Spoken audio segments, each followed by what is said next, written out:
السلام عليكم، نتمنى تكونوا بألف خير وبصحة جيدة. اليوم غادي نوجدوا واحد السلطة اللي خفيفة سهلة بمكونات بسيطة، ولكن النتيجة كتجي زوينة بزاف ولذيذة بزاف.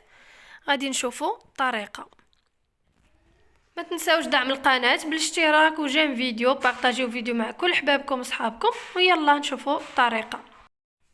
كنحتاجو هادو لي بات، هاد النوع ديال الفيس. كنحتاجو بواطه ديال الطون، جلبانه عندي مرقده، كاشير مقطع مربعات، وهذه كنكونوا سلقناها في شويه الملح والزيت وشويه البزار.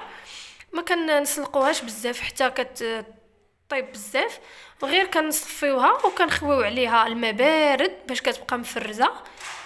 هكا احتاجيت كاشير مقطع وجلبانه اللي قلت لكم مرقده، وعندي هكا سميتو الطون خليته بالزيت ديالو، وعندي هاد لي شامبينيون اللي شحرتهم شويه الزبده وشويه مليحه شويه ديال الابزار باش كنسموهم باش ما يجيوش باسلين.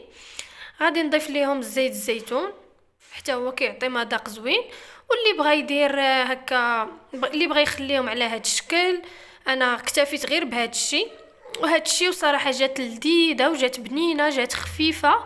اللي بغى يدير المايونيز اللي يصيبو او ينسمها باش ما بغى، انا اكتفيت غير بهكا. صراحه جات لذيذه بزاف، ما تقنعوش منها، جات بنينه. وتقدموها هكا بالصحه والراحه، وكله خفيفه ظريفه وبالزربه كتوجد.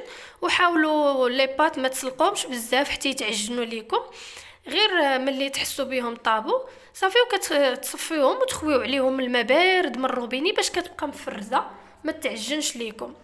وهكا كاشير كيف قلت لكم قطع. وهذه هي السلطه ديالنا، خفيفه ظريفه بالزربه وجدتها.